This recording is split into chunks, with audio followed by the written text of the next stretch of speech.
বগাখান কইছি বাদ দিবার লাগি না জানো পয়সা লাগে বগাখানের গন্ধে ঠাই পাওয়া যান না অনেক কোনটাইতে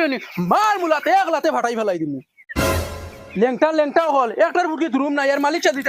এক লাত মার মুখ পুরা ফাটাই ফেলাই দিমু ওই তা হলির জাল বিলাই রুসে মিটাই দেনি মা শুনলে তে কিন্তু 30-40 হাজার টাকা দেন তুই কিতা করবে আমি দানা দেই তোর কারণ আসনি গুলাম খানোর ওগুন্তর হানি দে চুপচাপ হানি দে এক কালাম মাতাকে দেখ বইস না লাতে তাই মুরুক মারি লিতা ওই বেটা কিতা খসাইন দে চাচা বাবা কইছেন 3 কেজি মুরগ দিতা তুই জুলার হুয়া না ও চাচা তোর বাফর কাছে তো আগর 1100 টাকা রইছে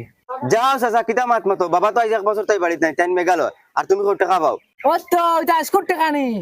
2 বছর আগর টাকা এটা তোমার বড় বোনের বিয়ার সময় খুর হইয়া আইলে এখন চুপচাপ দিলাই তাই না হামসা থেকে বিচার দিলাই মুরাই রাইনি শরম লাগে না কিতা খাওয়া চিন্তা দেখো 3 কেজি 3 কেজি